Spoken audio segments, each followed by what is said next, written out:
cœur. Je dirai à mon âme, tu es Dieu de tout.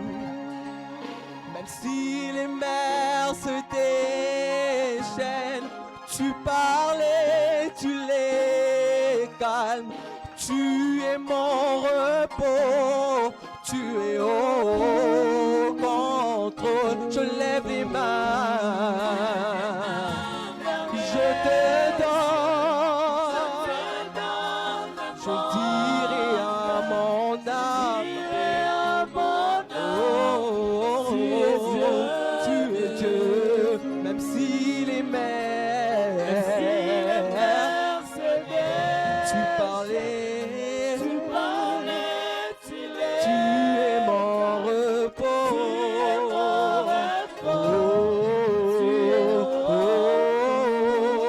Je lève les mains vers le ciel. Je te donne. Je dirai à mon âme, tu es Dieu, tu es Dieu. Même si les mers, tu parlais,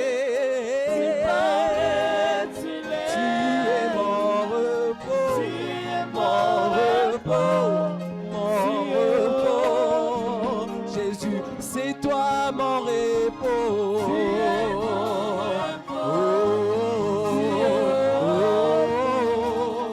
Tu es mon repos, tu es mon repos, Jésus. Oh, c'est toi mon repos.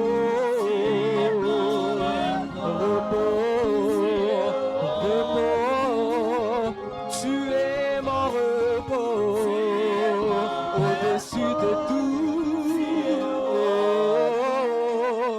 Tu es mon repos, même dans des mauvaises situations. Tu es mon repos, en ce moment mon repos. Tu es mon repos.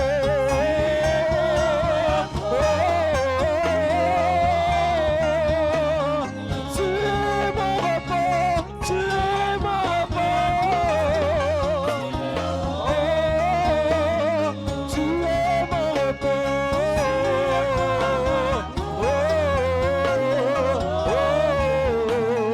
Tu es mon repos, tu es mon repos. Tu es mon repos, Jésus, c'est toi mon repos, c'est toi mon repos, Jésus, mon repos. Tu es mon repos, repos.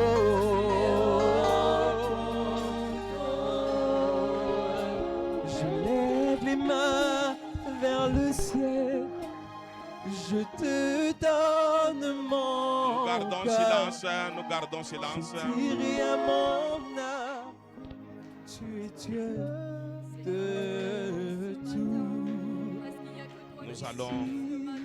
Nous allons adorer le Seigneur avec Papa Magellan. Garde toujours l'attitude d'adoration. Nous n'avons pas encore clôturé.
Tu es monté avec moi à la croix.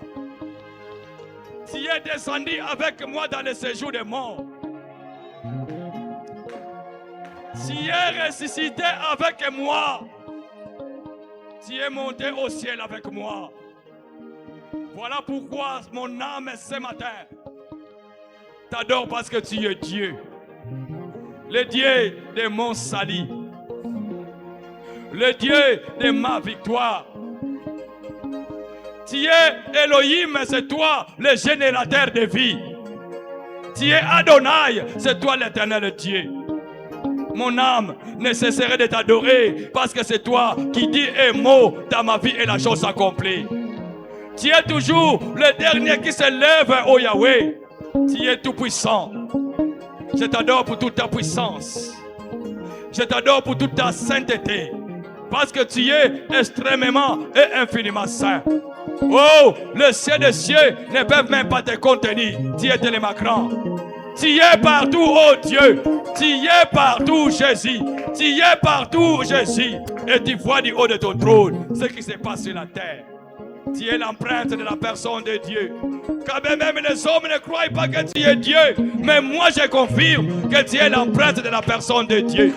Oui, tu es le reflet de la gloire de Dieu. Tu es Dieu. Le souverain sacrificateur à perpétuité, c'est toi Jésus.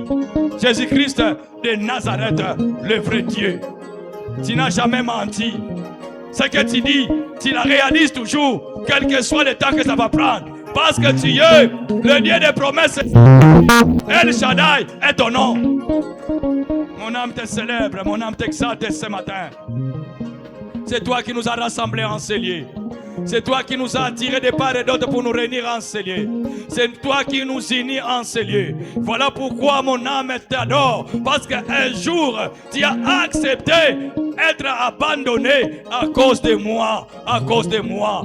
Tu as accepté être humilié, fragilisé, Yahweh, à cause de moi. Tu as accepté porter la croix à cause de moi. Moi qui méritais mon salaire, qui était la mort, qui était l'enfer éternel, qui était le feu éternel. Mais tendre Père, tu m'as racheté, tu m'as donné une place, tu m'as donné de la valeur, tu m'as renvoyé dans le royaume du Fils de ton amour. Voilà pourquoi tu m'as rendu invisible devant le monde éternel, mais tu m'as rendu visible devant toi. Voilà pourquoi, tendre Père, tu as fait de moi, tendre Père, un royaume de sacrificateurs, un royaume de roi. Voilà pourquoi je t'adore ce matin, parce que c'est toi qui ferme, personne ne peut ouvrir. C'est toi qui ouvre, personne ne peut fermer. C'est toi qui détiens la clé de la mort et de ce jour de mort. Je ne mourrai pas, Jésus, parce que c'est toi, oh Yahweh, qui a les derniers mots dans ma vie, parce que je t'appartiens. Tu es passé près de moi, personne n'allait prendre soin de moi. Tendre Père, j'ai baigné dans le sang, mais tu es passé par près de moi. Tu m'as vu, tu es venu me prendre, tu m'as lavé, tu m'as scellé dans ton alliance, tu m'as fait entrer dans ton alliance. Je t'appartiens. Voilà pourquoi mon âme t'adore ce matin, parce que c'est toi le véritable. Tu es cette parole qui s'est faite chair, cette parole que nous voulons écouter ce matin, cette parole qu'on a vue le long de la Galilée, cette parole qui a guéri les malades, cette parole qui a ressuscité les morts, cette parole qui a fait voir les aveugles, cette parole qui a fait marcher les paralytiques, cette parole qui a fait parler les muets, cette parole que nous voulons écouter, que je t'adore, j'adore ce matin. C'est toi la parole qui est rentrée sur son trône, récupérer ta place de la divinité. Voilà pourquoi je t'adore. Nous abandonnons ce moment de la parole sous ta grâce et sous la voix de ton esprit. Ta parole m'a toujours rassuré que tu as pris les captifs, tu les as menés dans les hauteurs et tu les as donnés don aux églises. Voilà pourquoi ce matin, nous avons un don que tu as donné à l'église, par lequel tu vas passer pour nous témoigner ta puissance au travers de la parole. Parle à nous, Seigneur Saint-Esprit de Dieu. Édifie-nous par ta parole, ô Jésus. En ce moment, oh Dieu, où nous voulons t'écouter, il y a les Amalécites, il y a les Madianites, il y a les fils de l'Orient qui se lèvent déjà, parce que c'est un bon moment où tu veux nous parler, il veut nous faire du mal. Voilà pourquoi nous détruisons en ce moment leurs œuvres.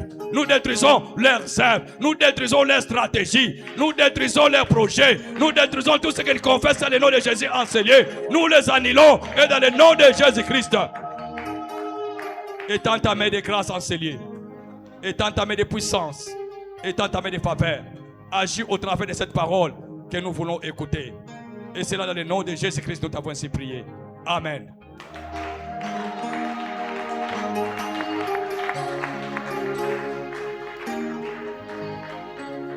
Shalom, shalom. Très bon dimanche à tout le monde.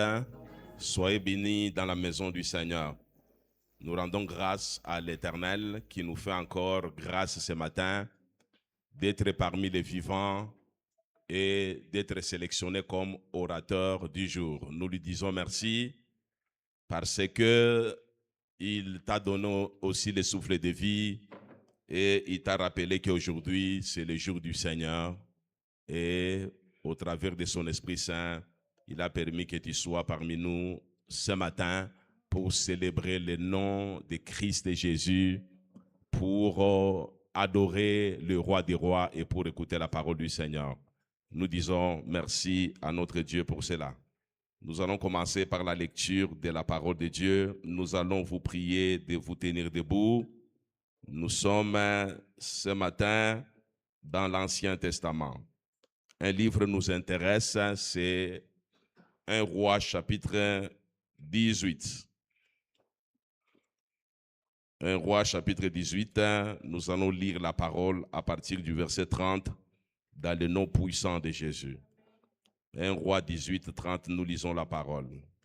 Élie dit alors à tout le peuple, « Approchez-vous de moi. » Tout le peuple s'approcha de lui. Élie rétablit l'autel de l'Éternel qui avait été renversé.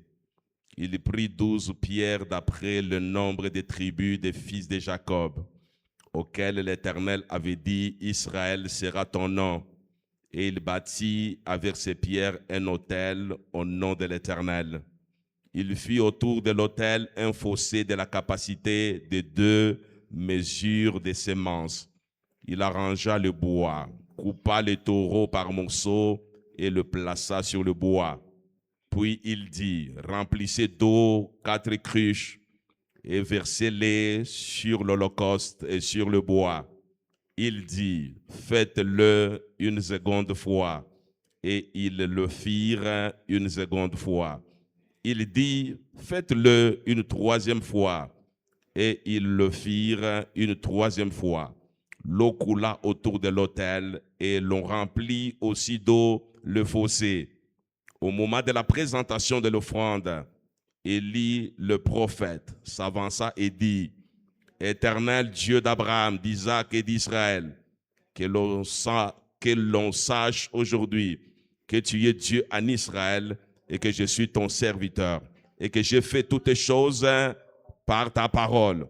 Réponds-moi, Éternel, réponds-moi, afin que ce peuple reconnaisse que c'est toi, Éternel, qui est Dieu et que c'est toi qui ramène leur cœur. » Et le feu de l'Éternel tomba, il consuma l'holocauste, le bois, les pierres et la terre, et il absorba l'eau qui était dans le fossé. Quand tout le peuple vit cela, ils tombèrent leur visage et dirent, « C'est l'Éternel qui est Dieu, c'est l'Éternel qui est Dieu. » Parole de l'Éternel. Acclamons très fort pour Jésus. Très fort pour Adonai.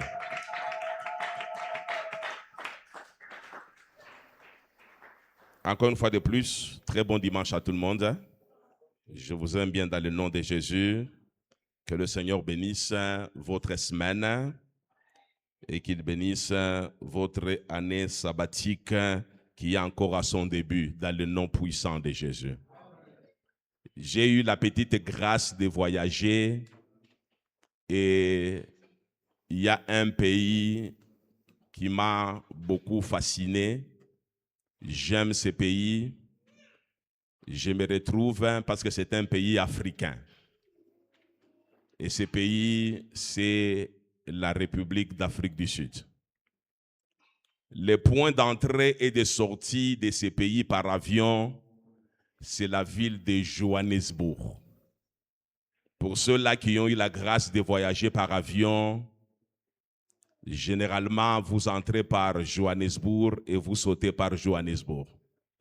Dans cette belle ville de Johannesburg, il y a un quartier que j'aime bien. Ce quartier s'appelle Santon. C'est un quartier des affaires, un quartier là où on trouve des très beaux bureaux, un quartier très rayonnant, on y trouve des belles villas, il y a des beaux appartements de luxe, il y a des hôtels de luxe et c'est un quartier touristique. Tout visiteur qui passe par cette ville-là, il visite ces quartiers-là parce qu'il y a un mall que vous appelez quartier commercial qui brille et il y a de bonnes choses à acheter. Au milieu de Santon, il y a un endroit qu'on appelait Santon Square. En 1994,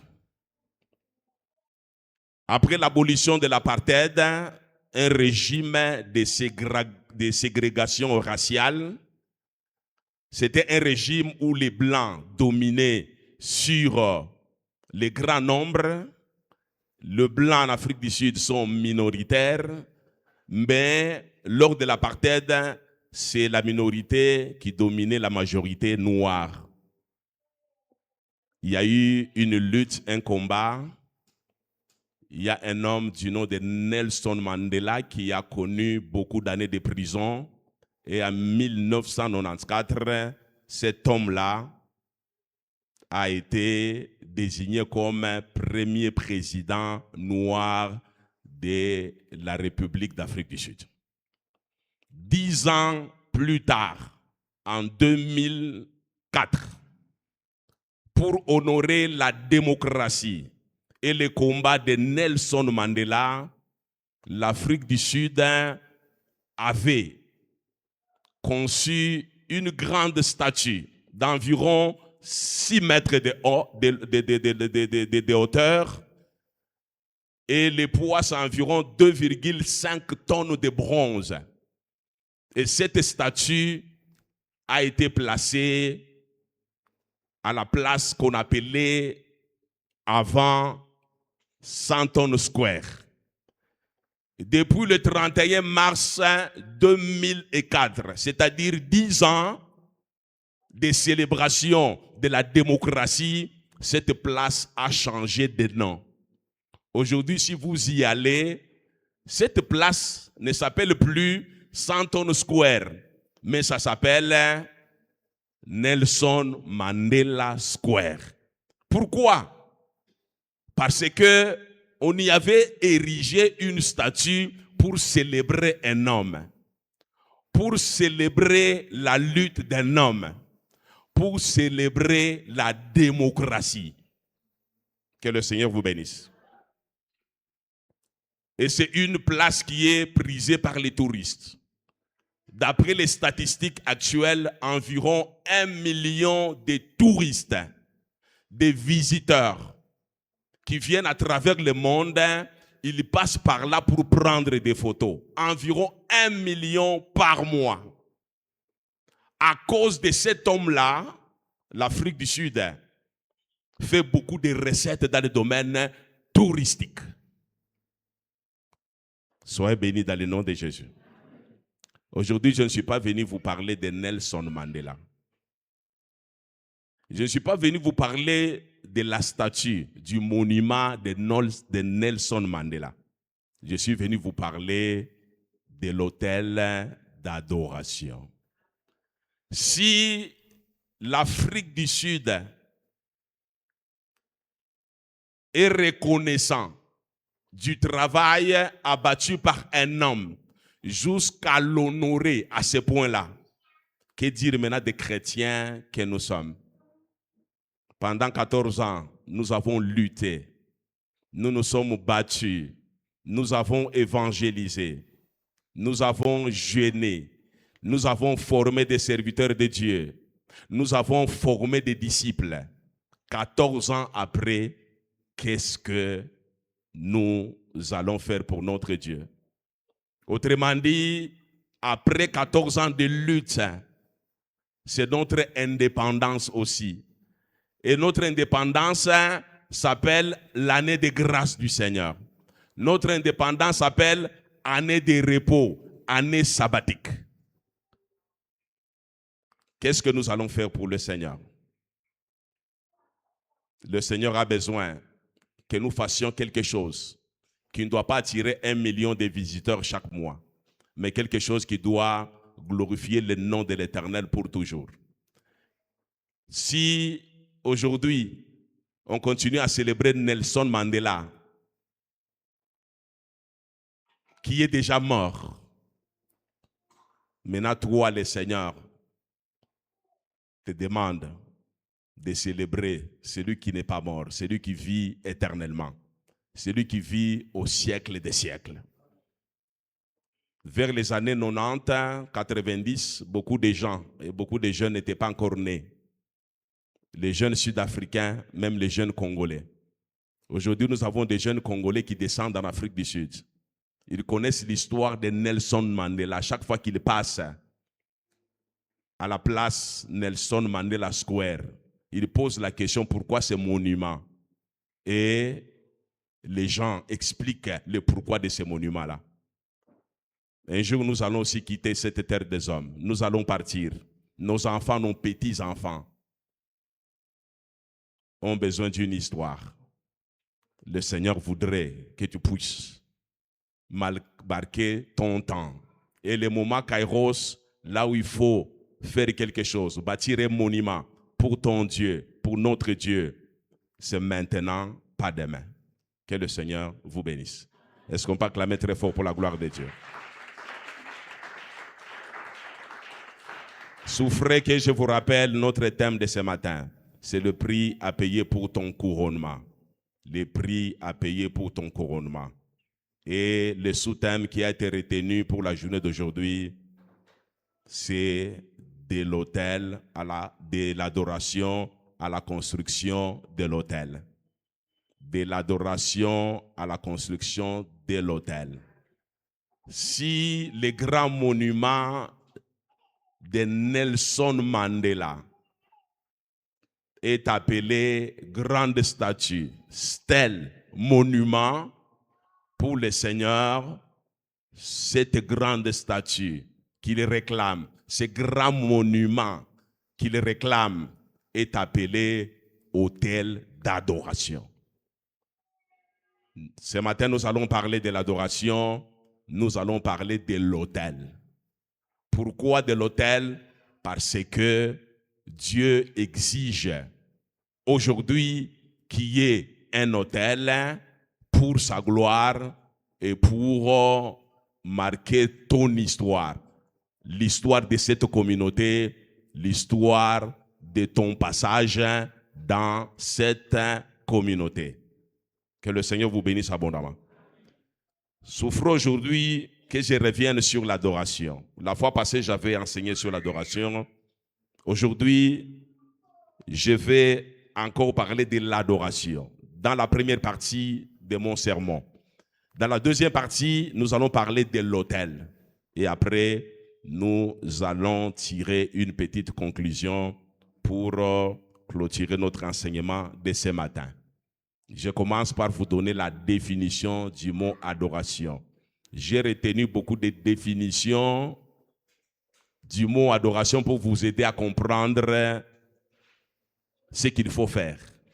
Si vous ne comprenez pas la définition de l'adoration, vous n'allez pas comprendre la notion de l'autel. Tout est fonction d'abord de ta compréhension du terme adoration, du mot adoration. Dis à ton voisin, l'adoration. L'adoration, c'est quoi? L'adoration, c'est quoi? Première définition. Le mot adoration vient du grec. Il y a un mot que j'aime bien dans le grec. Ce mot, c'est latréouo. Latréouo signifie quoi? Signifie tout simplement l'adoration. Mais c'est quoi l'adoration selon latréouo? Selon latréouo, l'adoration, c'est un service sacré qu'on rend à l'Éternel. Tout service qui est sacré est appelé l'adoration. Nos amis de la presse sont en train de filmer pour nous aider à diffuser en direct le message.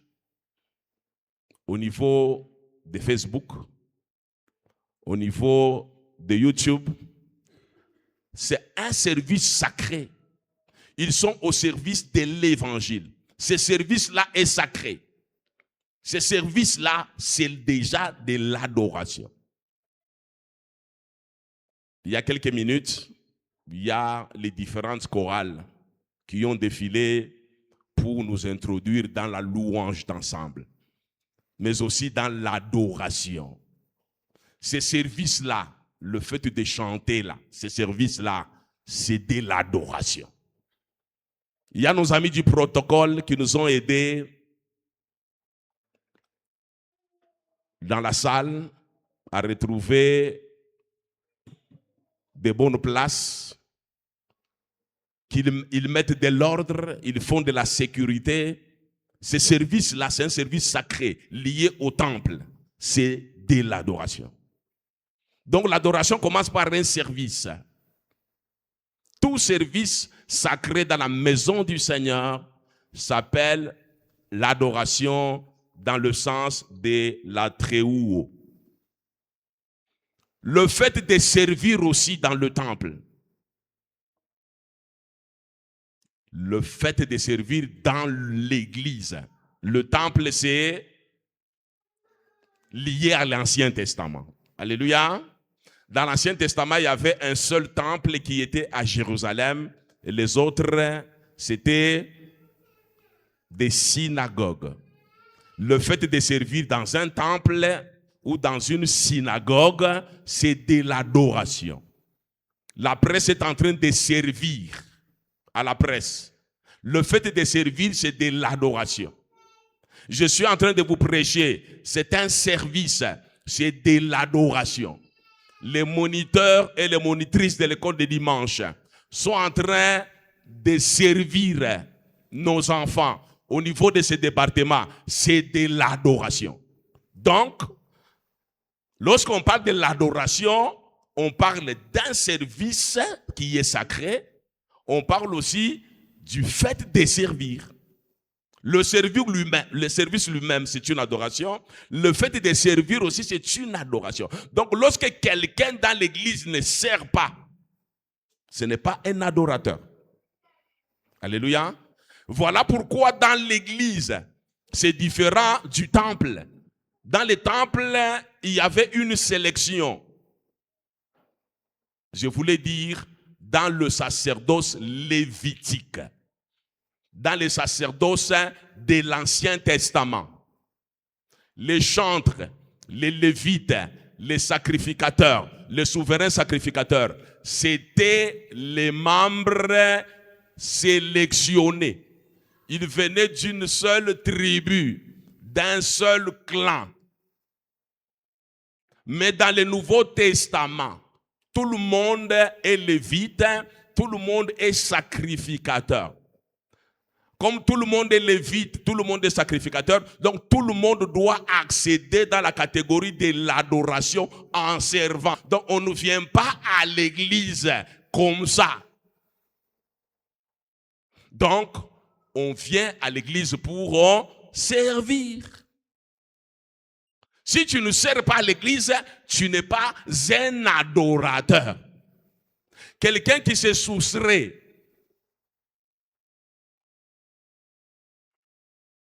d'un département, donc automatiquement il met terme à sa fonction d'adorateur. Or, si tu mets terme à ta fonction d'adorateur, qu'est-ce qui te reste encore? Alléluia. Ce qui te reste, c'est la punition, tout simplement. Alléluia. L'adoration, c'est aussi le fait d'offrir un sacrifice. Alléluia. Abraham, Dieu lui demande d'aller offrir un sacrifice au mont Moridja. Le fait d'obéir et d'offrir Isaac en sacrifice, c'est une adoration. Élie, il est au mont Carmel, devant les prophètes de Baal et d'Astarté. Élie doit offrir les sacrifices à l'Éternel. Ce travail-là, le fait d'offrir le sacrifice au mont Carmel, Élie faisait de l'adoration. Alléluia. Romain nous dit de faire quoi? D'offrir nos corps à Dieu comme un sacrifice vivant. Le fait d'offrir ton corps comme sacrifice à l'autel, c'est une adoration. On va parler du corps qui est offert entièrement. Alléluia. Parce que le Seigneur exige le corps qui est offert entièrement. Donc le premier sacrifice que nous devons offrir à Dieu comme des adorateurs, c'est notre corps. Comme ton corps, c'est le premier sacrifice qu'il faut offrir à Dieu, donc, tu es un adorateur. Maintenant, si tu refuses d'offrir entièrement ton corps à Dieu, c'est-à-dire que tu t'es soustrait de cette catégorie des adorateurs. Or, les gens qui sont proches de Dieu, ce sont des adorateurs. Les gens qui sont agréés par Dieu, ce sont les adorateurs. À l'église, on fait de vous des disciples. Après, on doit faire de vous des adorateurs. Parce que Dieu demande des adorateurs. Que le Seigneur vous bénisse. Ça, c'est la première dimension. C'est pour vous dire quoi? C'est pour vous dire quoi? C'est pour vous dire que l'adoration n'a rien à voir avec les chants. Tout à l'heure, on vient de passer 30 minutes dans la présence de Dieu, dans la concentration, les yeux fermés. En principe, c'est pas ça l'adoration. Alléluia. L'adoration, c'est le service qu'il faisait. Alléluia. De chanter les louanges d'adoration. Ces services-là qu'il faisait, c'est ça l'adoration. Alléluia. Le fait d'offrir leur corps pour chanter à l'honneur, à la gloire de Dieu, c'est ça l'adoration. Mais les chants, c'est pas l'adoration. Alléluia. Le fait de fermer les yeux, la concentration, c'est pas l'adoration. Alléluia. C'est pas l'adoration. Les émotions, c'est pas ça l'adoration. Alléluia. Que mon Dieu vous bénisse. Je voudrais qu'à partir d'aujourd'hui, qu'on puisse vraiment changer notre manière d'adorer. Alléluia. La notion de l'adoration, c'est une notion qui nous introduit dans la notion de la sanctification. Nous allons voir ça tout à l'heure. Alléluia. Ça nous renvoie là-bas. Pourquoi? Parce que le corps, on dit c'est lui qui offre le sacrifice. Le fait d'offrir le sacrifice, c'est une adoration. Or, le premier sacrifice que nous devons offrir, c'est notre corps. Or, le corps comme sacrifice que nous devons offrir à Dieu, c'est un corps qui doit être saint. Pas n'importe quel corps. Alléluia. Offrez vos corps à Dieu comme un sacrifice vivant, saint, agréable à Dieu, ce qui sera de notre part un culte raisonnable. Donc le culte raisonnable, agréable par Dieu, c'est ce corps que nous offrons à Dieu comme sacrifice vivant et saint. Donc la notion de la sainteté, c'est cette notion qui nous introduit dans l'adoration. Parce que le service que nous faisons, c'est un service sacré. L'offrande que nous donnons doit être une offrande sainte, une offrande sacrée. Donc un corps qui est offert à Dieu vivant, qui n'est pas saint, ce n'est pas de l'adoration. Alléluia. Ce n'est pas de l'adoration. Donc tout adorateur qui offre son corps pour chanter à la chorale, il doit être saint. À ce moment-là, il fait de l'adoration. Alléluia. Si lui n'est pas saint, c'est le service qu'il fait là, qui est de l'adoration. Mais ce service doit être sacré. Pour que ce service soit sacré, il faudrait que celui qui rend ce service-là soit aussi sacré. Alléluia. Que le Seigneur vous bénisse. Est-ce qu'on peut acclamer très fort pour la gloire de Dieu? Maintenant, il y a l'adoration que vous comprenez facilement. Alléluia. Cette adoration que vous comprenez facilement, ça s'appelle en hébreu shaka. Ça s'appelle shaka en hébreu. Ça s'appelle se prosterner ou se courber. Alléluia. J'aime bien Papa Grégoire. Lorsqu'on parle de l'adoration, il se prosterne. Alléluia. Aujourd'hui, vous m'avez vu, je me suis prosterné aussi là-bas. Alléluia. Là, c'est Chaka. Alléluia. Là, je quitte la première dimension de l'adoration. Je vous explique la deuxième dimension. Donc, dans la deuxième dimension, l'adoration, c'est aussi une posture. Alléluia. C'est une posture qu'on prend devant un maître qui est grand. Donc, on ne peut pas parler de l'adoration sans parler de la posture. Donc, l'adoration, c'est tomber face contre terre. Il y en a même qui se laissent, qui se jettent par terre. J'avais connu un musée qui priait avec nous à l'église Les Moissonneurs. Lui, quand on parlait de l'adoration, vraiment, il s'est jeté à terre, du début jusqu'à la fin. Alléluia. C'est chacun. C'est normal. Alléluia. Mais ce qui est beaucoup plus normal, c'est lui qui se jette à terre. C'est lui qui accepte de se prosterner. Doit être saint. Alléluia. C'est ce qui est important. Alléluia. Si on se jette à terre, on se prosterne, mais on n'est pas saint, ce n'est pas de l'adoration. L'adoration, c'est s'incliner jusqu'au sol. Comme on se courbe devant un roi. Tu vois, lorsque un roi passe, vous voyez les gestes que les gens font, c'est de l'adoration. L'idée, c'est de s'abaisser. Lorsqu'on se prosterne, on se courbe, on se jette à terre. L'idée, c'est de s'humilier devant Dieu. L'idée, c'est de s'abaisser devant le Créateur. C'est ça l'idée. Derrière cette posture-là, c'est l'humilité, c'est le fait de reconnaître que moi, je suis petit, seul Dieu est grand et il mérite d'être élevé. Alléluia. Et celui qui se jette à cœur, comme je vous ai dit, il doit avoir un cœur pur et sincère devant le Créateur, devant le Maître. Parce que le Maître ne voit pas que la posture, le Maître voit le cœur, ton état d'âme. C'est lui qui adore le Seigneur. C'est lui qui se courbe. C'est lui qui se jette à terre. C'est lui qui s'incline devant le Maître. Doit avoir un cœur pur. Il doit avoir les mains qui sont pures. Chez les Juifs, chez les Hébreux, adorer, c'est servir comme un esclave devant son maître. Servir comme un esclave devant son maître. L'esclave a des droits, il n'a pas de droits. L'esclave, il a seulement des obligations. Alléluia. Autrement dit, vous n'avez pas de prétexte. Vous n'avez pas de propositions à faire lorsqu'il s'agit d'un service dans la maison du Seigneur. Il n'y a pas d'excuse.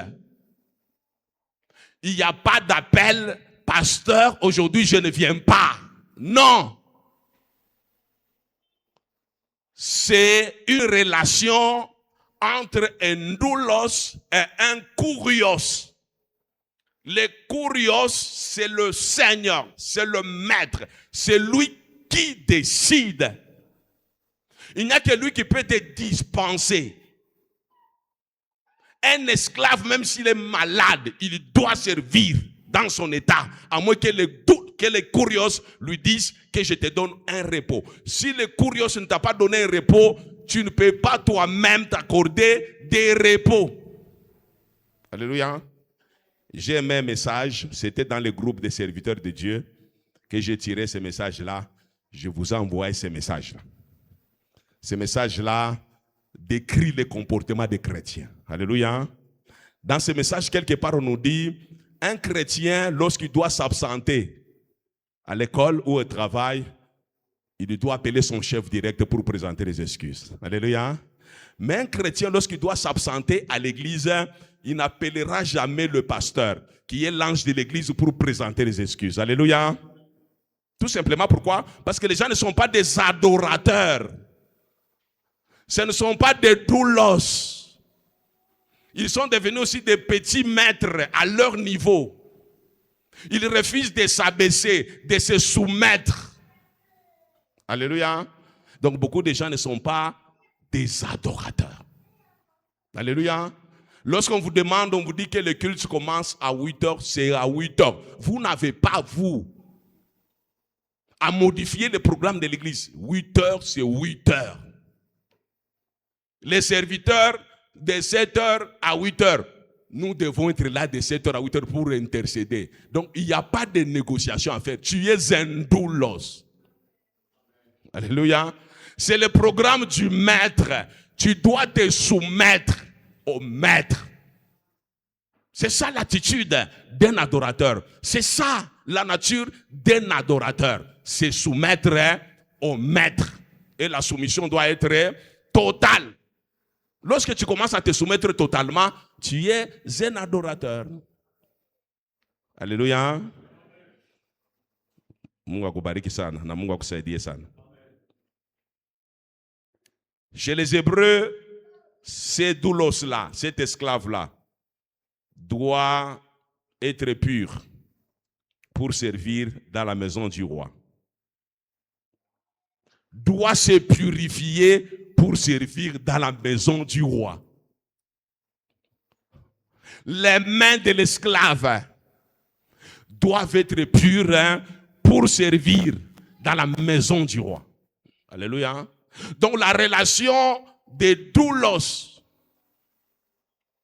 avec kurios ne suffit pas. Mais ces doulos-là, cet esclave-là, doit servir avec les mains pures. Alléluia. Dans la sainteté, dans la pureté. Une exigence. Il y en a qui disent, oh, moi je sers, moi je me soumets au programme de Dieu, tout ça. Mais le problème, c'est le cœur. Alléluia. Se soumettre là, faire la volonté de Dieu. C'est le service. J'ai parlé ça.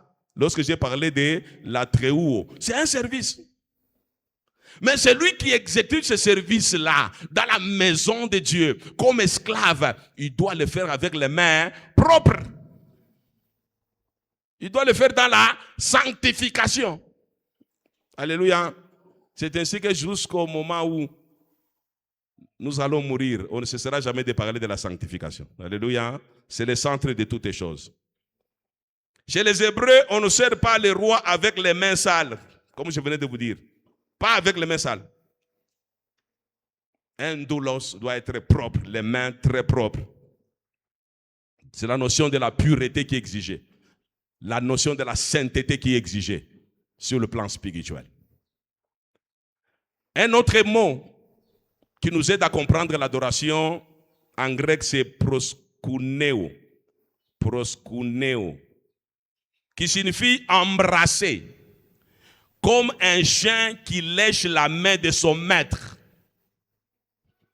Chez moi, j'ai un gros chien. J'ai aussi un chiot de 3 mois et demi.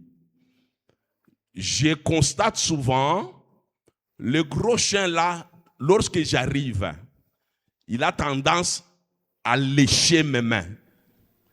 Et le petit chiot, comme lui, sa taille ne lui permet pas de lécher mes mains, généralement, il lèche les orteils. Alléluia. C'est significatif. Alléluia. C'est un symbole de soumission à l'autorité établie. Alléluia. Symbole de soumission. Donc, proskuneo signifie embrasser, comme un chien qui lèche la main de son maître. C'est se jeter vers le maître, embrasser ses pieds comme un chien. Maintenant, comme on embrasse le main du maître, les pieds du maître, la bouche qui doit embrasser les pieds du maître doit être pur et propre. Alléluia. Je vous ai parlé tantôt des mains qui doivent servir le maître, qui doivent être propres, mais aussi on parle de la bouche qui lèche les pieds du maître. C'est une expression. Cette bouche-là doit être propre. L'idée derrière les mains propres et la bouche propre qui doit lécher les mains du maître, les pieds du maître, c'est la purification, c'est la sanctification. Alléluia. Donc, lorsqu'on parle de l'adoration, en tout cas, c'est la sanctification vis-à-vis du maître. Proskuneo nous renvoie aussi à la notion qui m'intéresse beaucoup. L'image de l'humilité. Un adorateur doit être humble. Humble. L'humilité, c'est le contraire de quoi? De l'orgueil. Quelqu'un qui est orgueilleux, un serviteur orgueilleux, une servante orgueilleuse, c'est un signe qui atteste qu'il n'est pas dans la présence de Dieu, qui n'est pas adorateur, adoratrice de Dieu. Donc, l'idée générale de proskuneo, c'est l'humilité totale, soumission totale, dépendance totale. Alléluia. Lorsqu'on parle d'un adorateur, c'est quelqu'un qui se soumet totalement à Dieu, qui dépend totalement de Dieu, qui est humble devant Dieu. Maintenant, regarde dans ta vie. Commence maintenant à observer ta vie, ton comportement dans la maison de Dieu. Est-ce que tu es dépendant de Dieu totalement? Est-ce que tu es soumis totalement à Dieu? Est-ce que tu es humble devant Dieu? Alléluia. Le Seigneur veut bien que tu puisses bâtir l'autel. L'autel qui va glorifier son nom dans la vie de Lubumbashi. L'autel qui va attirer les âmes dans la présence de Dieu. L'autel qui va crier un jour en ta faveur devant le trône de l'Éternel. Mais pour bâtir cet autel-là, il y a des conditions. La condition sine qua non, c'est être un adorateur. Donc Dieu n'exige pas l'autel à tout le monde, non uniquement aux adorateurs. C'est ainsi que vous voyez à l'église de Dieu, les gens ont eu à construire les autels. Hôtel avec A-U, pas avec H-O.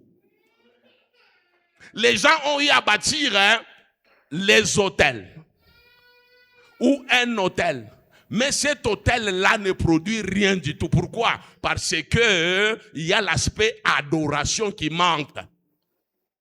C'est le problème que nous avons au niveau de l'église. Quelqu'un va vous dire, moi j'ai donné beaucoup d'argent pour construire, j'ai donné beaucoup d'argent pour faire ceci, alléluia. C'est-à-dire vous avez bâti l'autel pendant que vous n'êtes pas un adorateur. Et votre autel ne sera jamais agréé par le Seigneur. Donc lorsque l'église vous demande de l'argent pour bâtir l'autel et que l'église ne vous prêche pas la sanctification, l'église est en train de vous détruire, de vous tuer. Dieu n'a pas d'abord besoin de votre argent. Il n'a pas besoin de votre maison. Il a besoin d'abord de votre état d'âme, du changement de votre nature. Vous devez être un adorateur. Ensuite, tu peux donner ton terrain là, tu peux donner ta maison là, tu peux donner des millions là. Alléluia. Le Seigneur a besoin d'un autel pour que sa gloire puisse éclater dans la vie de Lubumbashi. Et celui qui va construire cet autel là, c'est toi. Alléluia. Si Mandela Square attire beaucoup de gens, l'hôtel que toi tu vas construire va aussi attirer beaucoup d'âmes.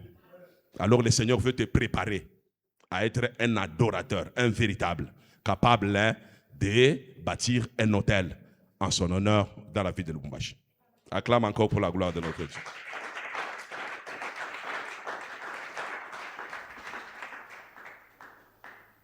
Jean 4, 23 nous dit ceci. C'est un passage que vous connaissez. Mais l'heure vient, et elle est déjà venue, où les vrais adorateurs vont adorer le Père en esprit et en vérité. Alléluia. C'est tout ce que je venais d'expliquer là. Alléluia. Donc ça vous introduit dans une adoration en esprit et en vérité. Tu ne peux pas rencontrer Dieu qui est esprit si toi tu restes charnel. Donc la sanctification, c'est le domaine de l'esprit. Alléluia. Donc tu ne peux jamais adorer le Seigneur si tu restes dans le domaine de la chair. Non. La vérité, c'est ce que Dieu te demande. Si tu marches dans la vérité de Dieu, tu seras un vrai adorateur du Seigneur. Alléluia. Rentrons maintenant dans les passages de tout à l'heure pour bien comprendre toutes les définitions que je viens de vous donner. Alléluia. Parce que je sais qu'il y en a qui n'ont pas compris. Eux pensaient que l'adoration, c'est le service que Dame Manuela a toujours conduit là-bas. 30 minutes, le modérateur, il se poumonne là. Le modérateur, il nous exhorte tout ça. Après, nous sommes concentrés, on chante pendant 30 minutes de beaux cantiques. Alléluia. Ça, c'est autre chose, ce n'est pas de l'adoration. Alléluia. L'adoration, c'est ce que je suis en train de faire quoi? De vous enseigner. Soyez bénis au nom de Jésus. Élie doit construire un autel au mont Carmel. En face d'Élie, il y a les prophètes de Baal et les prophètes d'Astarté. Au total, on parle de 850 à 900. 450 de Baal, 400 d'Astarté. Il va construire un autel. L'autel d'adoration à l'honneur de notre Dieu. Vous connaissez bien l'histoire, c'était à l'époque du roi Akab. Akab, qui était un roi versatile qui a été influencé par sa femme Jézabel. Et le pays est tombé dans l'apostasie. Alors le Seigneur, dans sa grâce, il avait envoyé un prophète qui était préparé en cachette. Et ce prophète-là, redoutable, son nom c'est Élie. Élie, il est au mont Carmel. Élie doit dresser l'autel. Mais avant de dresser l'autel, Élie a pris soin de faire quelque chose. Élie a creusé un fossé autour de l'autel. Alléluia. Ça, c'est l'autel. Matériel didactique. On suppose que ça, c'est l'autel. Alléluia. Mais en bon français, tout ça, on appelle ça la chair ou l'estrade. Et ça, on appelle ça lutrin. Alléluia. L'église, c'est l'autel. C'est l'église qui est l'autel. C'est le lieu de rencontre, le lieu d'adoration. C'est ça l'autel. Alléluia. À supposer que c'est ça l'autel qui est bâti. Élie, qu'est-ce qu'il fait? Il creuse autour de l'autel un fossé. Alléluia. Donc, avant d'invoquer le Dieu de l'autel, pour qu'il réponde, Élie avait la notion de l'adoration. Donc cet autel-là ne signifiait rien si Élie n'avait pas exécuté les clauses de l'adoration. Première clause de l'adoration, il creuse un fossé autour de l'autel. Ça veut dire quoi? Une limite entre le territoire des Baal d'Astarté et le territoire de l'Éternel. Donc le fossé, c'est la séparation entre l'autel des Baal et d'Astarté et l'autel du Seigneur. Donc mon autel, cet autel, il est différent de l'autel des Baal. Maintenant, pour marquer la différence, Élie doit creuser le fossé. Et cette différence-là, c'est ce qu'on appelle la sanctification, la séparation. Alléluia. C'est ça, la mise à part. Il se sépare des autres. Nous sommes tous au mont Carmel. Nous allons invoquer le Dieu véritable pour qu'il descende par le feu. Mais, moi, je dois me comporter comme un adorateur. Alléluia. Voilà pourquoi il demande même au peuple de ne pas pencher de deux côtés. Soit c'est Baal, soit c'est l'Éternel. Donc il fait aussi là-bas quoi? La séparation, la sanctification. C'est-à-dire, vous devez choisir. Soit c'est Dieu de Baal, soit c'est Adonai. Les deux à la fois, ça ne marchera pas. Le feu ne va pas descendre. Alléluia. Vous qui cherchez le feu dans l'église du Seigneur, cherchez d'abord le feu dans votre vie. Cherchez d'abord le feu dans votre maison. Si vous voulez que dans votre maison, parce que dans votre maison, vous érigez aussi l'autel d'adoration et de prière. Si vous voulez que votre prière personnelle faite régulièrement dans votre maison puisse attirer le feu, vous devez d'abord vous séparer du monde. Vous devez d'abord vous sanctifier. Se séparer du monde, c'est sanctifier. C'est ce que je venais d'expliquer tout à l'heure. Parce que tu ne peux pas invoquer Dieu à ton hôtel dans la chambre, dans ton salon, si il n'y a pas sanctification. Si tes mains sont impures, si ta bouche est impure, le feu là ne va pas descendre, la grâce ne va pas descendre, la couronne ne va pas descendre. Donc la vraie sanctification commence d'abord dans ton cœur, dans ta maison. Donc Élie a creusé le fossé pour montrer à Baal et à Astarté que ici c'est autre chose. Ce que moi j'ai fait ici, ça n'a rien à voir avec ce que vous faites là-bas. Alors il demande aussi des peuples de choisir. Soit vous êtes de ce côté ici, parce qu'il y a une limite, il y a une frontière. Bien aimé, dans nos vies, nous devons placer quand même des limites, une frontière entre le monde et la maison de Dieu. Il faut qu'il y ait une limite. Même au niveau de l'église, il faudrait que lorsque les gens viennent à l'église, qu'ils sentent que réellement c'est différent du monde. Alléluia. Même la manière de fonctionner dans l'église, qu'on sente que c'est différent du monde. Parce que la sanctification, c'est la séparation d'avec le monde. La sanctification, c'est la ségrégation spirituelle. Nous, on n'est pas comme des mondains. On ne fonctionne pas comme des mondains. On ne marche pas avec des mondains. Nous sommes dans le monde, mais on ne peut pas marcher avec les mondains. Sanctification. Donc, Élie, en creusant le fossé, c'était la séparation d'avec les prophètes de Baal. C'est déjà la notion de la sanctification. Dans Genèse, chapitre 35, verset 2. Jacob doit aller à Bethel. Il y a un thème intéressant que nos amis jeunes vont développer. C'est l'autel d'adoration. Et ils ont tiré ça de ma prédication de la fois dernière. Que le Seigneur vous bénisse. Ils vont parler de Bethel. Alléluia.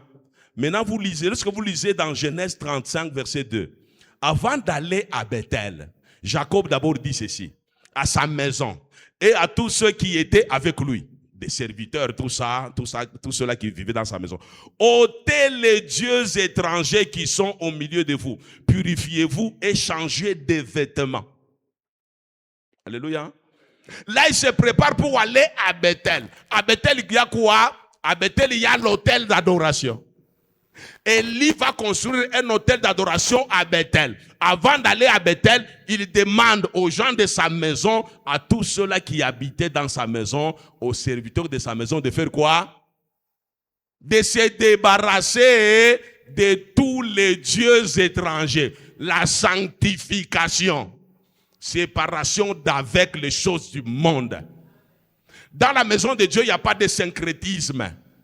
Il n'y a pas des amulettes au niveau des cou. Il n'y a pas de kikomo qui te protège et le Saint-Esprit. Les deux ne marchent pas ensemble. La sanctification. Si tu as les kikomo qui te protègent, il faut enlever. Si tu as une amulette qui te protège, il faut enlever. Si tu as un talisman qui te protège, il faut enlever. Si tu as un autel, des balles dans ta maison, il faut enlever. Ôtez du milieu de vous les dieux étrangers. La sanctification.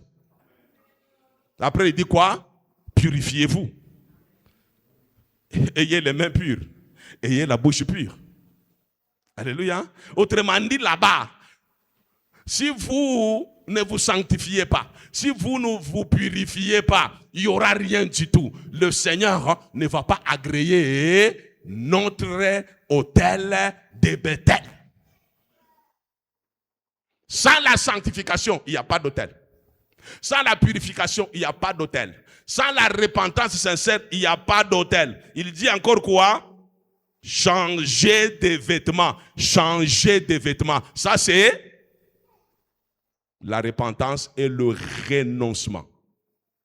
La repentance, je vous ai dit, c'est le changement d'avis, le changement de comportement, le changement de mentalité. Lorsqu'on dit changer de vêtements, c'est changer votre comportement, votre manière d'agir, de vous comporter, parce que bientôt c'est l'adoration. Après 14 ans, c'est la consolation. Après 14 ans, c'est l'année de grâce. Après 14 ans, c'est le repos. Alléluia. Mais le Seigneur exige d'abord un autel. Pour qu'il y ait l'autel, le Seigneur exige l'adoration. Changez vos vêtements. Repentez-vous, renoncez aux œuvres mortes, renoncez aux œuvres charnelles, métanoïa, changement d'avis, changement de direction. Uranza kwenda huku, changer direction, uanze kwenda kubetel. Ulikuwa na ba prophète de Baal et d'Astarte, changer de direction. Toka kule, Élie a dit, pourquoi clocherez-vous des deux côtés? Pourquoi? Changer de direction, changer d'avis, quitter les côtés de Baal, les côtés de Bafoumou, les côtés de Marabout, allez vers Dieu. Dieu vous réclame. Il vous réclame. L'adoration, c'est le changement de vêtements, changement de direction, d'attitude.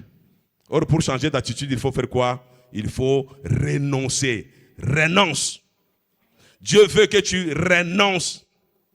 Si tu ne renonces pas, ton autel ne sera pas agréé. Ou de tout chamboula, ça ne changera rien du tout. Ba pasteur yel ba muiji, tu na letaka makuta yetu, depuis tu na kuleta makuta atubarikiwe. Alléluia. Urleta makuta. C'est un sacrifice. Donner ton argent, c'est un sacrifice. Mais qui doit faire le sacrifice? C'est celui qui a la bouche pure. C'est celui qui a les mains pures. Alléluia. L'adoration, c'est quoi? C'est offrir. Tu offres ton corps, tu offres ton argent. Mais qui offre? C'est moi. Quelle est ma nature pendant que j'offre? C'est ça le grand problème. Ma nature, elle est comment pendant que j'offre? Parce que le Seigneur me réclame. C'est moi qui dois offrir. J'offre mon corps. J'offre ma pensée, j'offre mon temps, j'offre mon énergie, j'offre mon argent. Mais moi-même, je suis qui devant Dieu? Alléluia. Vous savez, la parole de Dieu nous dit que l'or et l'argent appartiennent à notre Dieu. Alléluia. Ce que tu offres là d'abord, c'est pour Dieu, ce n'est pas pour toi. C'est pour Dieu. Alléluia. Maintenant, Dieu veut que tu offres avec un cœur pur, un cœur sincère. Avec les mains propres, avec la bouche propre. Alléluia. Acclamons pour la gloire de notre Dieu.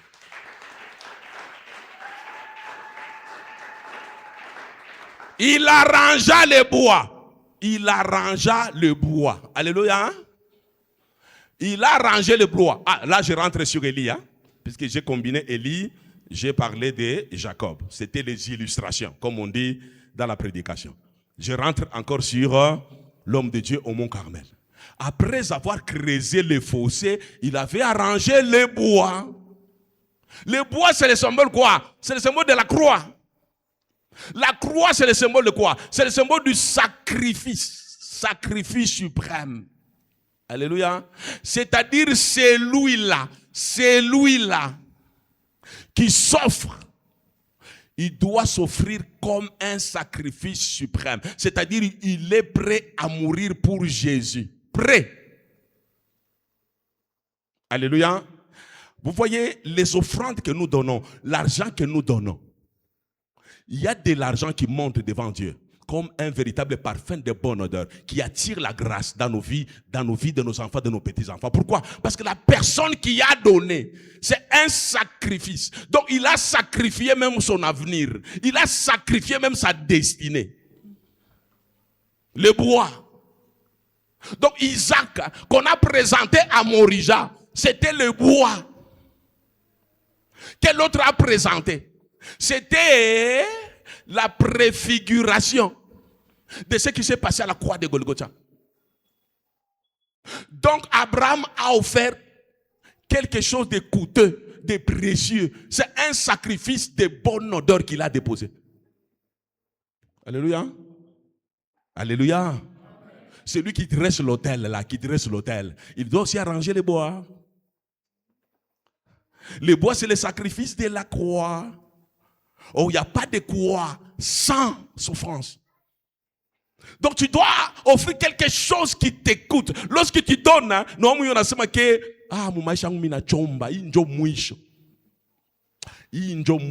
je peux faire des choses comme ça? Alléluia. Donc humainement parlant, j'ai dit, je ne suis pas dans le cœur d'Abraham. Humainement parlant, je crois. Abraham, d'abord il avait raison de ne pas donner l'information à sa femme. Pourquoi? Parce qu'offrir Isaac, vous associez votre femme. Non, vous êtes foutus. Il n'y a pas de grâce. Le sacrifice n'allait pas monter à Morija. Donc, dans son cœur, il y avait d'abord un pincement de cœur. Il y avait de la douleur. Quand bien même il avait la foi que je crois que Dieu a la possibilité de ressusciter ces petits. Mais, humainement parlant, il se disait, peut-être le petit part, c'est tout. Alléluia. Dieu, il aime bien les gens capables de prendre des risques. Là où il y a l'adoration, il y a la prise de risques. J'aime bien l'apôtre Paul. Allons dans Philippiens chapitre 3, 10. J'aime bien l'apôtre Paul. Philippiens, il dit ceci. Afin de connaître Christ et la puissance de sa résurrection et la communion de ses souffrances en devenant conforme à lui dans sa mort pour parvenir, si je puis, à la résurrection d'entre les morts. Il croit aussi à la résurrection d'entre les morts. Mais pour arriver à la résurrection d'entre les morts, il est prêt à payer le prix. Il veut connaître la communion de la souffrance en devenant conforme à la mort de Jésus. Il accepte aussi de porter la croix comme Jésus, de subir la torture comme Jésus, de subir l'humiliation comme Jésus. C'est ça le corps qui est offert en sacrifice. C'est ce corps-là que Dieu demande. Donc l'apôtre Paul, c'est un grand adorateur. C'est ainsi que pour avoir fait un sacrifice vivant, saint, agréable à Dieu, jusqu'à aujourd'hui, nous parlons de l'apôtre Paul. Jusqu'à aujourd'hui, l'église, le fondement de l'église, l'évangile, en dehors des quatre là, d'abord c'est l'apôtre Paul. Tu vois comment Dieu l'a honoré? Il est déjà parti. Des siècles et des siècles. Aujourd'hui, le nom de Paul est cité dans toutes les églises. Pourquoi? C'est un modèle du bois. C'est le modèle du sacrifice. Réellement, la vie de l'apôtre Paul, c'était une vie de passi-na-passi. Souffrance sur souffrance. Le monsieur n'a même pas eu la grâce d'épouser une femme. Il n'avait même pas la grâce de nous laisser un seul enfant. Alléluia. Il n'avait pas ce temps-là de construire des villas, des maisons. Tu vas laisser ça qui? Parce que tu es seul. Si tu meurs, tu meurs. Alléluia. Tu vois les risques pour l'évangile. Pour l'évangile. Donc Dieu a besoin des adorateurs comme ça, capables d'arranger le bois, capables de s'identifier à Christ, prêts à mourir pour la cause de l'évangile. Ce sont ces gens-là qui peuvent construire un monument, un autel agréable à Dieu. Lorsqu'on invoque le nom de Jésus, et Jésus descend. Pourquoi? Parce que l'autel, c'est un autel de sacrifice. Alléluia. Acclame encore pour la gloire de Jésus.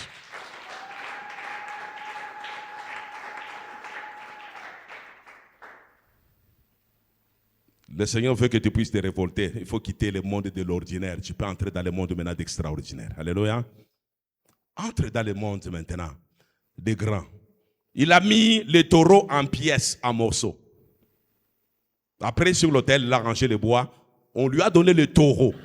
J'avais expliqué le taureau. Je n'entre pas dans cet aspect-là. Alléluia. Les taureaux. On n'a pas pris n'importe quel animal. C'était le taureau.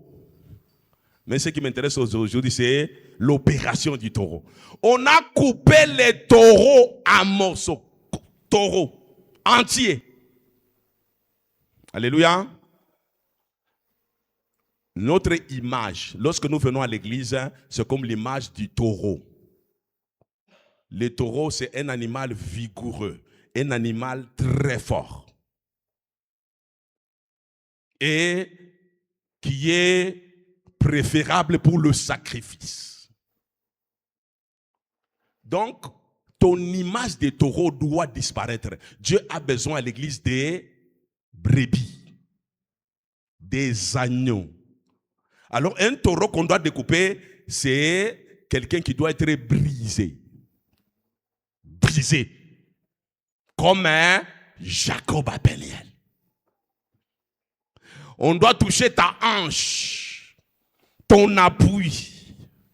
J'ai prêché ça la fois passée. Tu t'appuies trop sur ton diplôme, sur ton argent, sur ta tribu, sur ton entreprise, sur ta femme, sur ton père. Tu es un taureau. Dieu a besoin de te briser. À l'autel, il a besoin de gens qui sont brisés. Tu dois dépendre de Dieu. Un adorateur ne doit pas être un taureau. Il doit être un agneau. Un animal docile. Doux. Prêt pour les sacrifices. Si tu n'es pas brisé, si ton moi intérieur n'est pas brisé, si ton orgueil là n'est pas brisé, si ton appui là n'est pas brisé, il n'y a pas l'adoration. Il n'y a pas l'adoration. Maintenant, un taureau qui est découpé entièrement en morceaux, c'est quoi? C'est la soumission totale. La dépendance totale. Tu dois dépendre. Dieu veut te briser. C'est ce qu'il a fait à Jacob. Il a tellement brisé. Jacob, c'était un rusé. Quelqu'un de très intelligent, de très habile. Alors Dieu ne voulait pas que Jacob puisse avoir des succès grâce à son habileté, à son intelligence. Dieu voulait briser Jacob pour que Jacob dépende totalement de lui. Maintenant, lorsque il est béni, que Jacob dise que c'est Dieu. Alléluia. C'est Dieu. Il a fait ça même d'Élie. Élie ne dépendait que de Dieu. À un certain moment, il demande même à Élie d'aller au torrent de Kérit. Au torrent de Kérit, il était seul, il était isolé. C'était aussi son lieu de brisement. Et le Seigneur seul s'occupait de lui. Il a envoyé les corbeaux pour le nourrir. Alléluia. Il a envoyé les corbeaux pour le nourrir. Matin, midi, soir. Il dépendait de Dieu et de Dieu seul. Voilà pourquoi c'est un prophète. Miracle. Hein? Un prophète extraordinaire. Parce qu'il était brisé et il a appris à dépendre de Dieu et de Dieu seul. Nous allons maintenant bientôt terminer notre message. Dites Amen et je continue. La prédication de Papa Dani de dimanche. Jésus, il y a un jeune homme qui vient voir Jésus. Un jeune homme qui vient voir Jésus. Il a besoin du royaume des cieux. Alléluia. Il a besoin de quoi? Du royaume. Donc, il a besoin d'entrer dans le domaine des adorateurs. Parce que le royaume appartient aux adorateurs. Alléluia. Le Seigneur lui parle des 10 commandements. Il vous dit non, ça je maîtrise. Alléluia. La religion. Alléluia. Tu peux maîtriser toute la loi. Toute la loi. Ça, c'est de la religion. Alléluia. Tu n'es pas dans l'adoration. Le Seigneur lui dit, il te reste une seule chose. Il savait qu'il avait les moyens. Qu'est-ce qu'il lui a dit? Va. Distribue tout ce que tu as aux pauvres et suis-moi. Alléluia. Cet homme-là il a obéi. C'était un taureau. Alléluia. C'est un taureau. Le Seigneur lui a dit, te reste encore une chose. Moi, je ne suis pas venu vous apporter la religion. Je suis venu vous apporter le dépouillement pour que vous dépendiez que de moi. Je suis venu vous apporter le bois. Là où, quand tu donnes tout, ça fait mal, tu n'as rien. C'est alors que moi, je vais commencer une nouvelle chose avec toi. C'est ça Dieu. Alléluia. Mais nous accrochons à ce que nous avons. Alléluia. Oh, moi, je ne fais pas dans l'adultère. Oh, moi. Taureau. Il n'y a pas de royaume de Dieu. Alléluia. Il n'y a pas de royaume. Pour ceux-là qui respectent les commandements. Ceux-là uniquement qui obéissent totalement à Dieu. Qui se soumettent à Dieu. Et au moins sont éligibles à l'adoration et à l'érection de l'autel pour honorer le Seigneur. On dit au jeune homme, va, vends tout ce que tu as là, distribue ça aux pauvres, suis-moi. C'est-à-dire, tu dois repartir à zéro. Je suis venu d'abord pour te dépouiller. Tu t'appuies sur cette fortune-là. Jésus voulait lui dire, maintenant j'accepte de briser ta hanche. Ton appui là, ton argent. Je veux bien briser ta hanche là. Ton argent, te dépouiller pour que tu dépendes de moi. Le jeune homme était riche. Il a dit, c'est ça les choses de Dieu? C'est ça? Non, je pars. Il est parti. Beaucoup de gens sont comme ça à l'église. Ils peuvent venir chanter. Chaque dimanche, il est avec vous. Tout ça. Mais lorsque le Seigneur lui demande d'aller à la croix, d'aller au mont Carmel, qu'il soit taillé en morceaux, entièrement en morceaux, pour qu'il disparaisse, afin que le feu descende pour la gloire de Dieu. Il dit, Stawez, minabiach. Alléluia. Dieu te réclame. Il te réclame. Je vous ai toujours dit, comment on a tout ce que tu as, tu donnes à Dieu, à Wezi comme enrichir Mungu. Wezi comme enrichir. Alléluia. Autrement dit, c'est une stratégie de Dieu pour t'enrichir. Alléluia. Au niveau des hommes de Dieu, aujourd'hui, il y a des problèmes. Est-ce qu'on parle des offrandes, on parle d'argent? C'est un problème. C'est des hommes de Dieu qui s'enrichissent. Les hommes de Dieu, les autres donnent, ils s'appauvrissent. Est-ce que quelqu'un peut donner à Dieu réellement et il est pauvre? Alléluia. C'est-à-dire, on ne donne pas conformément à la volonté de Dieu. On a dit à ces jeunes hommes riches, va tout donner. Dépouille-toi totalement. Débarrasse-toi de ce qui fait ta fierté là. Ce qui fait ta fierté, ce n'est pas la loi, ce n'est pas le 10 commandements. Ce qui fait ta fierté, c'est l'argent là que tu as. Débarrasse-toi. Que les gens maintenant voient que tu n'as plus rien. Maintenant, suis-moi. Alléluia. Acclamons pour la gloire de notre Dieu.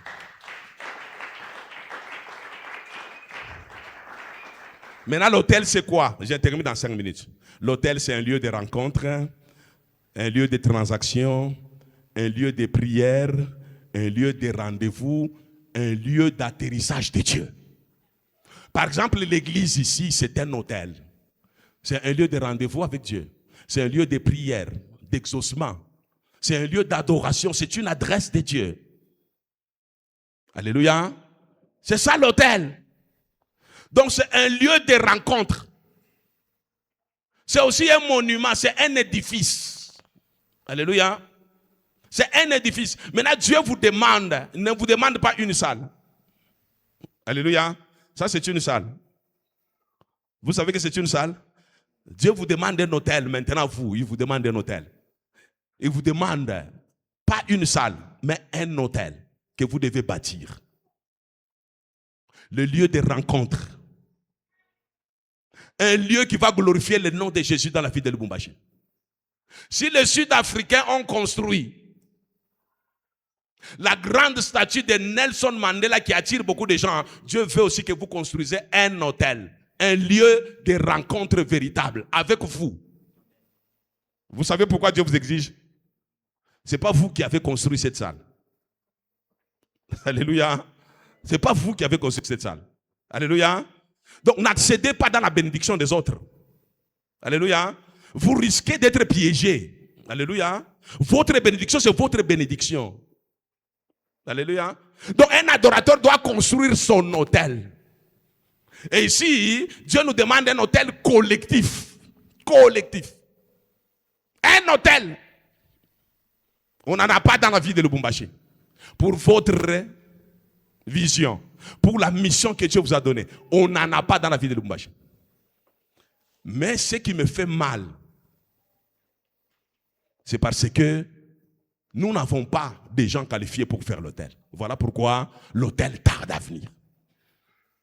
Pourquoi l'autel tarde à venir? Voilà pourquoi c'est difficile de construire un autel à cause des exigences de Dieu. La vie de sainteté, la vie de pureté, c'est donner entièrement à Dieu, s'humilier totalement devant Dieu, dépendre de Dieu et de manière totale, pas partielle, s'offrir comme un sacrifice vivant, saint, qui fait mal. Là, ça devient un obstacle pour les chrétiens. Voilà pourquoi tu vas demander au Saint-Esprit de t'aider à comprendre la notion de l'adoration. Si tu n'es pas un adorateur, tu ne vas jamais... On va prêcher, crier. Tu vas, après la prédication, critiquer. Qu'on commence encore avec les problèmes d'argent. Ou les pasteurs, à Athènes. Alléluia. Alléluia. C'est pourquoi j'ai difficile, moi, de prêcher argent. Pourquoi? Parce que tant que les âmes ne sont pas prêts pour l'adoration, même si tu prêches l'argent, ça ne va pas passer. Lorsque les gens ne sont pas prêts pour arranger le bois, prêts à mourir pour Jésus, à se sacrifier pour Jésus, à tout abandonner pour Jésus, même si tu parles de l'autel, ça ne viendra pas, une perte de temps. Lorsque les gens refusent de creuser un fossé autour de leur vie pour vivre la séparation, pour vivre la sanctification, vous pouvez prêcher sacrifice suprême. Personne. Personne. Alléluia. Voilà pourquoi, pour terminer, Jésus, il dit ceci, et les disciples étaient choqués. Il dit, il est facile à un chameau de passer par le trou d'une aiguille qu'à un riche d'entrer dans le royaume des cieux. Alléluia. C'est tout un proverbe. Il est facile à un chameau de passer par le trou d'une aiguille. Je n'ai pas le temps de vous expliquer ça aujourd'hui. Mais à un riche d'entrer dans le royaume des cieux. Le riche, c'est qui? C'est celui qui a le comportement des taureaux, qui refuse qu'on puisse le découper en morceaux. C'est lui le riche. Il refuse d'être brebis. L'image de soumission totale, de dépendance totale. C'est ça le riche. Quand tu lui demandes de tout donner pour Jésus, ah, banance. Quand tu lui demandes de renoncer à son travail de main pour servir Dieu à temps plein, il va te dire, Bibiango takorianini, batotong batakorianini. Depuis quand, kutumikia Mungu, il ne faut pas quoi chakaji. Alléluia. Taureau, ton appui. Il est difficile à celui qui s'appuie sur son entreprise, sur sa femme, sur ses enfants, d'hériter le royaume de Dieu qu'à un chameau de passer par les trucs de Nogui. Alléluia. C'est ainsi que la notion du renoncement, le Seigneur lui-même nous dit que si tu n'es pas en mesure de renoncer les membres de ta famille et de suivre Jésus, il te sera difficile d'entrer dans le royaume des cieux. Alléluia. Il y a des choses qu'on ne sait pas faire. Il y a des sacrifices qu'on ne peut pas faire. Parce que vous regardez la scolarité des enfants, le confort de ma femme, mon confort. Qu'est-ce que les gens vont dire? Quand dira-t-on? Alléluia. Donc ta femme va t'empêcher d'entrer dans le royaume des cieux. Tes enfants vont t'empêcher d'entrer dans le royaume des cieux. Ton confort va t'empêcher d'entrer dans le royaume des cieux. Alléluia. Si la main gauche t'empêche d'entrer dans le royaume de Dieu, il faut la couper. Alléluia. Si c'est la main droite qui t'empêche d'entrer dans le royaume, il faut couper. Il faut renoncer à cette main-là. Je renonce à toi. Alléluia. Si ta main gauche t'empêche d'adorer, Il faut dire la main gauche, hein? Je préfère servir Dieu infirme que de te garder. Je te coupe. Alléluia. Hein? Voilà pourquoi le Seigneur dit, efforcez-vous d'entrer par cette petite porte. Depuis le temps de Jean-Baptiste jusqu'à maintenant, le royaume de Dieu est scellé. Il faut user de la violence pour y entrer. Pourquoi? Parce que le royaume des cieux, c'est le royaume des adorateurs. Si tu n'es pas violent, tu n'entres pas. Si tu n'es pas décisif, tu n'entres pas. Si tu ne sais pas prendre les risques, tu n'entres pas. Tu n'entreras pas. Tu n'entreras pas. Le Seigneur a besoin des adorateurs pour construire l'autel. Mais le problème se pose au niveau des exigences. Des exigences. Voilà pourquoi Jean nous dit, l'heure vient et il est déjà venu où les adorateurs, le vrai, adoreront le Père en esprit, en vérité. Ce sont ceux-là que le Père demande. Dans une autre version, on dit, ce sont ceux-là que le Père cherche. Dieu est à la recherche des adorateurs. Il n'y en a pas dans l'église. Les gens qui doivent construire l'autel de Dieu, il y en a pas. Voilà pourquoi Dieu le cherche. Il le cherche. Je peux vous dire la vérité. Dans l'histoire de toutes les grandes églises que vous voyez dans la ville de Lubumbashi, il n'y a pas plus de 10 personnes qui se sont coalisées pour construire ces églises-là. C'est quelques personnes seulement. Quelques personnes. Pourquoi? Beaucoup de gens refusent de prendre les risques pour qu'il y ait un monument à la gloire de Dieu. Peu de gens. Peu acceptent de prendre ces risques-là. Dieu veut que tu prennes les risques. Alléluia. Que tu prennes les risques. Donc c'est au niveau de la compréhension de la parole de Dieu sur l'adoration qui va te déterminer ton niveau de l'autel que tu vas dresser. Si ton niveau de la compréhension des Écritures sur la notion de l'adoration est faible, même l'autel que tu vas construire, c'est faible. Quand tu vas invoquer, il n'y aura pas de feu. Comment voulez-vous qu'il y ait de feu pendant que ton niveau de la compréhension de l'adoration est faible? Comment voulez-vous qu'il y ait de feu? Les gens ont un niveau faible de la compréhension des Écritures sur la notion de l'adoration. Et quand ils prient, il n'y a pas de feu dans leur vie. Il n'y a pas de feu. Pourquoi? Parce que la compréhension est faible. On prie pour ceci, ça ne marche pas. On prie pour ça, ça ne marche pas. On jeûne pour ça, ça ne marche pas. Mais qui prie, qui gêne? Est-ce qu'il est adorateur? Non, il n'est pas l'adorateur. Maintenant, comment voulez-vous que Dieu descende? Puisque là où tu pries, là, c'est un hôtel. L'hôtel, c'est le lieu de rencontre. Là où tu pries, même chez toi à la maison, là, c'est un hôtel. Est-ce que c'est un véritable hôtel pour Dieu? Est-ce que celui qui prie là, c'est un adorateur? Il remplit les conditions telles qu'elles décrites par la parole de Dieu? Non. Mais pourquoi vous voulez que le feu descende? Pourquoi? Au mont Carmel, le feu est descendu parce que toutes les conditions étaient réunies. Que le Seigneur nous aide.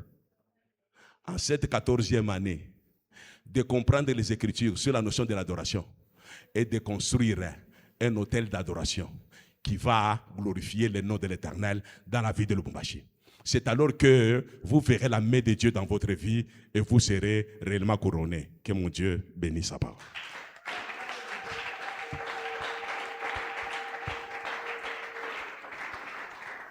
Nous allons prier, tu vas tout simplement à Dieu de demander à Dieu de te toucher pour qu'il fasse de toi un vrai adorateur. Tu vas dire, Seigneur, tu m'as parlé du disciple-là, oui, mais aujourd'hui, tu veux que je puisse changer de nature. Je voudrais entrer, Seigneur notre Dieu, dans la catégorie, dans la dimension des adorateurs pour t'adonner un esprit en vérité. Seigneur, aide-moi à me séparer du monde. Aide-moi à ranger le bois. Aide-moi, Seigneur notre Dieu, à être découpé en morceaux. Parce qu'il est question d'adoration qui doit me conduire à l'érection de l'autel. La prière a déjà commencé. Prions, prions, prions. Oh, cher Saint-Esprit, aide-nous, aide-nous. Nous sommes des taureaux. Nous nous appuyons sur nos capacités, sur notre vigueur, sur notre argent, sur nos entreprises, sur nos parents, sur nos moyens, sur nos diplômes. Nous sommes des taureaux. Seigneur, nous avons besoin du brisement. Tu l'as fait à Péniel, dans la vie de Jacob. Aujourd'hui, c'est notre Péniel. Nous avons besoin d'être découpés en morceaux, d'être brisés. Oh Dieu, nous avons résisté à la construction de l'autel parce que nous avons encore la nature des taureaux. Découpe-nous en morceaux. Nous voulons dépendre de toi, nous soumettre totalement à toi. À toi seul, Seigneur, à toi seul. Toi seul. Nous voulons nous soumettre à toi. Seigneur, nous voulons dépendre de toi. Gardez ton ciel ouvert sur moi. Fais de moi un vase pour ta gloire. Et que ma vie te plaise à jamais. Seigneur, bénis ton église. C'est toi qui nous as parlé, Seigneur. Si le feu est descendu au mont Carmel, oh Dieu, c'est parce que l'homme de Dieu avait réuni toutes les conditions pour d'abord t'adorer. Il avait demandé au peuple de se sanctifier. Le peuple devait éviter des clochers de deux côtés, des penchés de deux côtés. Le peuple devait choisir Adonai Elohim. C'était la sanctification, c'était la purification, Seigneur notre Dieu, de ton peuple.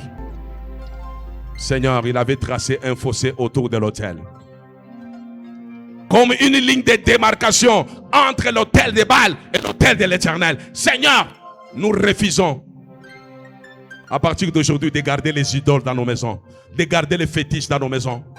Nous refusons le syncrétisme. Nous voulons t'appartenir, Seigneur notre Dieu, en propre. Seigneur, nous quittons le monde, les habitudes du monde, les copinages du monde. Seigneur, nous voulons appartenir à toi, oh Dieu.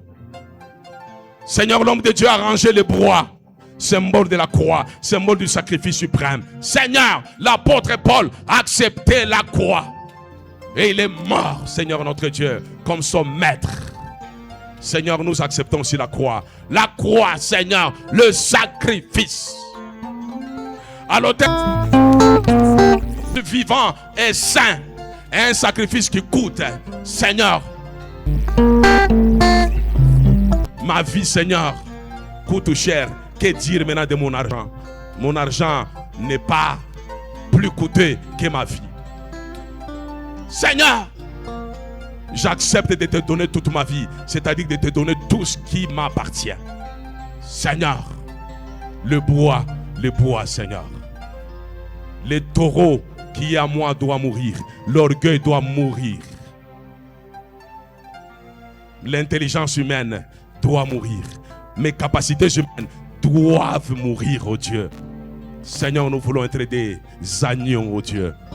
Nous voulons être des brebis prêts à se soumettre totalement à toi, à dépendre de toi et de toi seul, oh Dieu. Seigneur, aide-nous, Seigneur, à marcher sur le terrain de l'adoration pour que tout ce qui nous appartient puisse, Seigneur notre Dieu, te glorifier. Et la construction de l'autel que tu exiges sera possible lorsque nous changeons de nature, oh Dieu. Seigneur, change notre nature afin que nous soyons à même de construire un autel à ton honneur dans la vie de Lubumbashi. Bénis ces messages. Bénis quelqu'un qui a compris ces messages. Seigneur, bénis Élie qui a compris ces messages. Et que c'est Élie-là, Seigneur notre Dieu, puisse s'élever pour défier le prophète de Baal et pour honorer l'Éternel afin que le feu descende dans la vie de Lubumbashi sur l'autel que nous allons, Seigneur notre Dieu, bâtir. Merci pour tout. Nous te recommandons la suite du programme. Bénis ton église. Au nom précieux, nous disons Amen et nous acclamons très très fort pour Jésus.